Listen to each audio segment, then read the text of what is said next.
Hello friends, வணக்கம் and welcome back to my channel. இன்றைக்கி நம்ம வீடியோவில் என்ன பார்க்க போகிறோன்னா, ரொம்பவே சுவையான மசாலா எக்கு எப்படி செய்கிறன்றதை பார்க்கலாம். நம்ம வழக்கமாகவே முட்டையை வேக வச்சு சாப்பிடுவோம், அதுதான் உடம்புக்கும் நல்லது. அந்த வேக வச்ச முட்டையவே கொஞ்சம் மசாலா போட்டு இந்த மாதிரி டேஸ்டியாக ஒரு சைட் டிஷ்ஷாகவும் எப்படி பண்ணுறோன்றதை பார்க்கலாம். இது பார்த்திங்கன்னா சாம்பார் சாப்பாடு, ரசம் சாப்பாடு, அப்புறம் தயிர் சாதம், இதுக்கெல்லாம் ரொம்பவே சூப்பரான சைட் டிஷ்ஷாக இருக்கும். இதுக்கு பார்த்திங்கன்னா முட்டை வேக வச்சு எடுத்து உரித்து வச்சுக்கிட்டோன்னா, ஒரு ஆனியன் தக்காளி ஒன்று கட் பண்ணி வச்சிட்டோன்னா டக்குன்னு 5 நிமிஷத்தில் செஞ்சிடலாம். பாருங்கள் எப்படி செய்கிறோன்றதை பார்க்கலாம். ஃபஸ்ட்டு ஒரு பேனில் கொஞ்சமாக எண்ணெய் சேர்த்துக்கலாம். தாளிக்கிறதுக்கு கடுகு கொஞ்சமாக சோம்பு சேர்த்துக்கலாம். இப்போது குட்டி குட்டியாக கட் பண்ணி வச்சுருக்க ஒரு ஆனியன் சேர்த்துக்கலாம். அடுத்ததாக ஒரு சின்ன பூண்டு 4 எடுத்து தட்டி வச்சுருக்கேன். கொஞ்சமாக இஞ்சியும் தட்டி வச்சுருக்கேன், அதையும் சேர்த்துக்கிறோம். நீங்கள் இஞ்சி பூண்டு பேஸ்ட்டு வச்சுருந்தா கூட கொஞ்சமாக சேர்த்துக்கலாம்.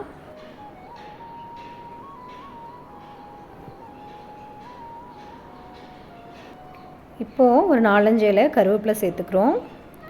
அடுத்ததான் ஒரு தக்காளி எடுத்து குட்டி குட்டியாக கட் பண்ணி வச்சுருக்கேன், அதையும் சேர்த்து நல்லா மிக்ஸ் பண்ணிக்கலாம். இப்போ தேவையான அளவுக்கு உப்பு சேர்த்துக்கலாம். இப்போது ஒரு 1/4 ஸ்பூன் அளவுக்கு மிளகாத்தூள் போட்டுக்கலாம். இதெல்லாம் சேர்த்துட்டு இப்போது தக்காளி வேகிறதுக்காக கொஞ்சமாக தண்ணி சேர்த்துக்கலாம். இதுக்கு ஒரு 5 முட்டையை நான் வேக வச்சு உரித்து வச்சுருக்கேன். 5 முட்டைக்கு ஒரு ஆனியன் ஒரு தக்காளி மட்டும்தான் எடுத்திருக்கேன்.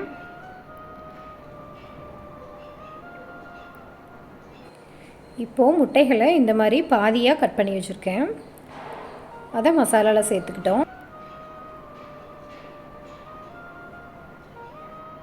இப்போ இதை லைட்டாக அப்படியே மிக்ஸ் பண்ணி விட்டுக்கலாம்.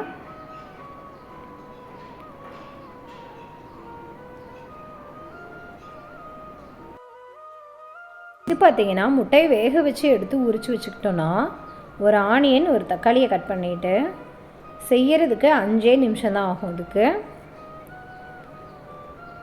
ரொம்பவே ஈஸியாக செய்யக்கூடிய சைட் டிஷ்ஷும் கூட இது.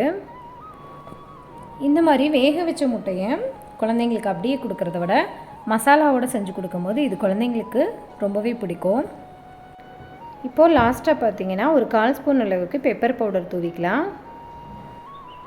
இப்போது லாஸ்ட்டாக பொடி பொடியாக கட் பண்ணி வச்சுருக்க கருவேப்பிலையும் சேர்த்துக்கலாம். அதை லைட்டாக அப்படியே மிக்ஸ் பண்ணி விட்டுக்கலாம். பாருங்கள், நம்மளோட மசாலா எக் ரெடி ஆகிடுச்சு.